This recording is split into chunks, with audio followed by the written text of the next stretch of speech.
जय श्री राम दोस्तों, आप सभी का स्वागत है एक और फिर से नई कथा के साथ। गुरु मंत्र का प्रभाव क्या होता है?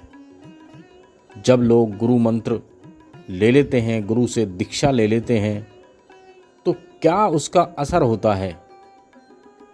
स्कंद पुराण के ब्रह्मोत्तर खंड में कथा आती है।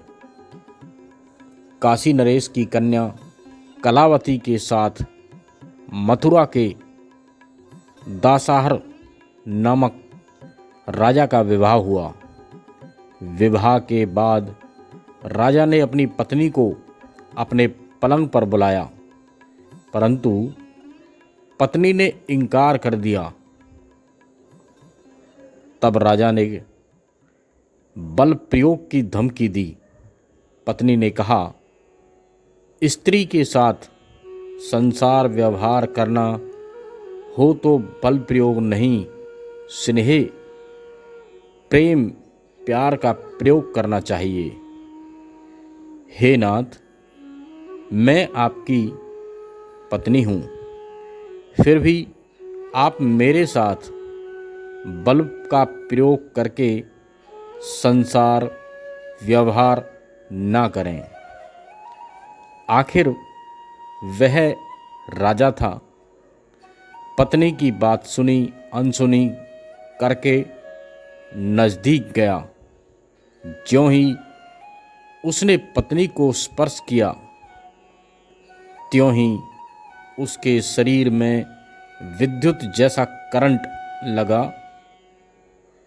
उसका स्पर्श करते ही राजा का अंग अंग जलने लगा। उसका स्पर्श करते ही राजा का अंग अंग जलने लगा। वह दूर हटा और बोला, क्या बात है?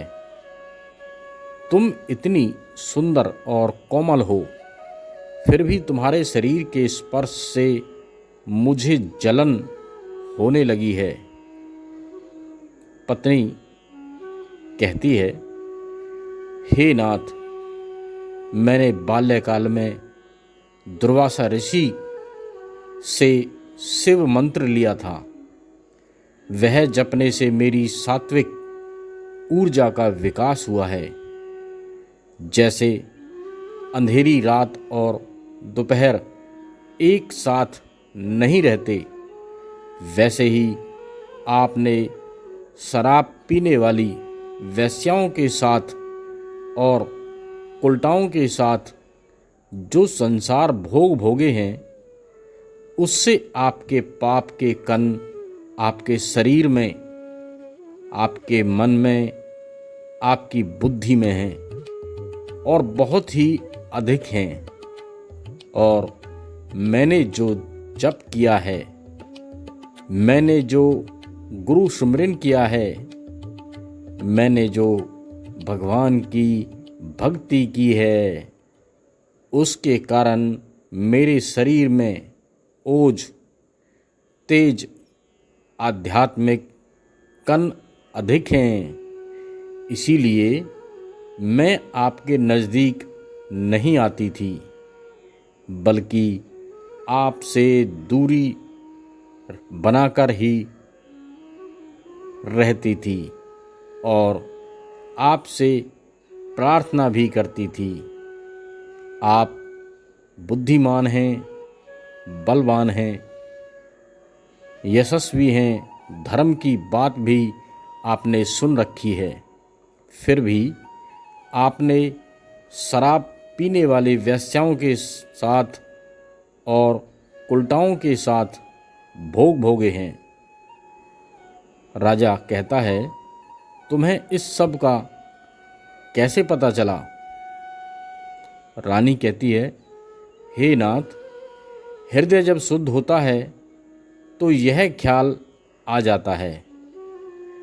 राजा प्रभावित हुआ और रानी से बोला, तुम मुझे भी भगवान शिव का वह मंत्र दे दो। रानी, आप मेरे पति हैं, मैं आपकी गुरु नहीं बन सकती। हम दोनों गार्गाचार्य महाराज के पास चलते हैं। दोनों गार्गाचार्य जी के पास गए और उनसे प्रार्थना की।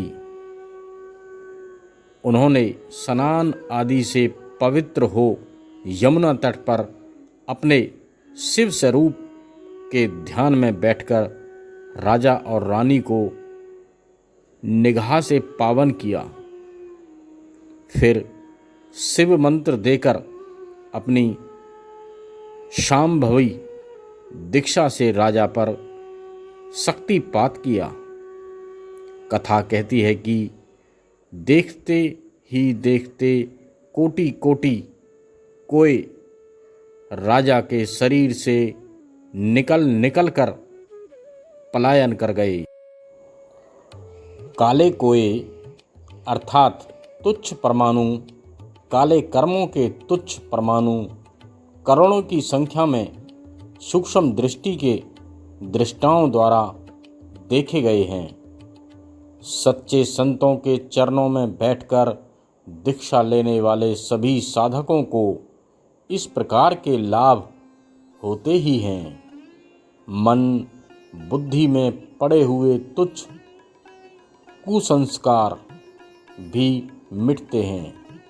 आत्म परमात्मा प्राप्ति की योग्यता भी निखरती है। व्यक्तिगत जीवन में सुख शांति, सामाजिक जीवन में सम्मान मिलता है तथा मन बुद्धि में सुहावने संस्कार भी पड़ते हैं और भी अनगणित लाभ होते हैं जो निगूरे मनमुख लोगों की कल्पना में भी नहीं आ सकते।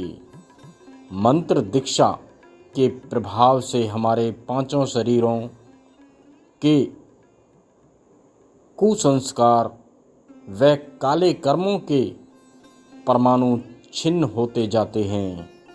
थोड़ी ही देर में राजा निर्भर हो गया और भीतर के सुख से भर गया। शुभ अशुभ, हानिकारक व सहायक जीवाणु हमारे शरीर में ही रहते हैं। पानी का गिलास होठों पर रखकर वापस लाएं तो उस पर लाखों जीवाणु पाए जाते हैं। यह वैज्ञानिक अभी भी बोलते हैं, परंतु शास्त्रों ने तो लाखों वर्ष पहले ही कह दिया था। तो दोस्तों, अगर आपको ये कथा अच्छी लगी हो तो इसे लाइक करें, कमेंट्स करें, शेयर अधिक से अधिक करें। अगर आपने मेरे चैनल को अभी तक सब्सक्राइब नहीं किया हो तो सब्सक्राइब कर लें। और अब हम मिलते हैं एक और नई कथा के साथ। जब तक के लिए जय श्री राम।